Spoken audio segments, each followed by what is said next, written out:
92.7 big FM पर।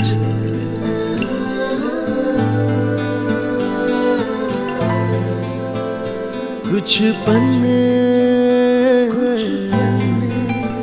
जिंदगी के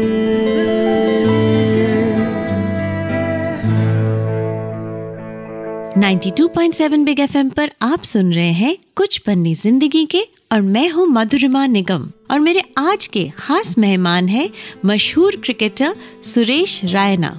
ऐसा नहीं था कि आपके दिमाग में ये फिक्स था कि मुझे क्रिकेटर बनना है? नहीं, वो कभी नहीं सोचा था मैंने।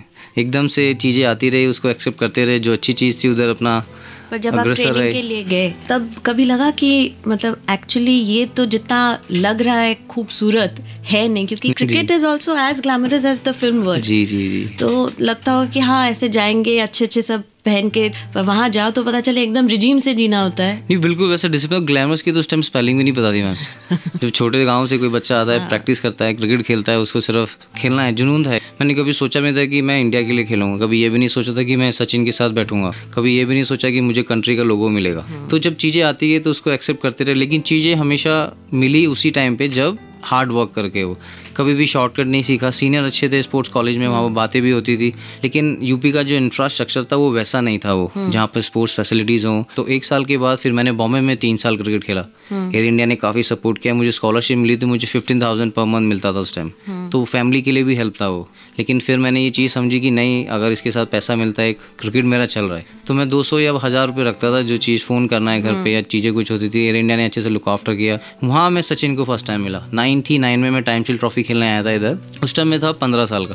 तो जब मैंने टाइम शील्ड ट्रॉफी का मुझे बेस्ट बैट्समैन का अवार्ड मिला, तो सचिन ने मुझे हाथ मिलाया कि well played, he played so well. तो उस टाइम एक और पुश मिल गया कि नहीं, मतलब कॉन्फिडेंस लेवल तब थोड़ा सा और एक बढ़ावा मिलता है ना, कि कोई इतना बड़ा स्टार, इतना बड़ा क्रिकेटर जिसको आप बचपन से देख रहे हैं, आइडलाइज कर रहे हैं, वो आपको आके कहते हैं कि हाँ आपने कुछ नहीं किया। बिल्कुल वैसे जैसे आपने बोला वैसे ही मुझे लगा। लेकिन मुझे ऐसा लगा जब सचिन खेल सकता है तो मैं भी खेल सकता हूँ। तो उन्होंने मुझे यही बात बोली कि आप बहुत अच्छा खेले, तो कॉन्ग्रेचुलेशन बोल के। उनका कोई टूर था, ऑस्ट्रेलिया जाने वाली थी इंडियन टीम। तो जब मैं रात भर सोचता रहा कि उस टाइम फ़ोन का नहीं पता, कोई कैमरा नहीं था, कुछ नहीं था, तो उन्होंने जब बोला तो वो मेरे 2-3 साल जहन में रहा कि किसी ने मुझे शेक हैंड किया है, वेल प्लेड बोला है। तो 3 साल मेरा मोटिवेशन था वो। मुझे ही दोबारा उनसे अवार्ड लेना है, उनके साथ खेलना है। CCI में मैचेस होते थे, MIG में मैचेस होते थे। वो जो रेस कोर्स है उधर हमारे ग्राउंड थे इंडिया का, वहाँ प्रैक्टिस कर। सचिन हमेशा बीच में पूछते रहते थे प्रवीण आमरे सर को कि वो लड़का जिसको अवार्ड मिला था वो क्या कर रहा है। तो आमरे सर मुझे जब कोई डिफिकल्ट मैचेस आता उस टाइम बताते, सचिन पूछ रहा था। तो एकदम से लगता था कि नहीं अभी बनाना पड़ेगा।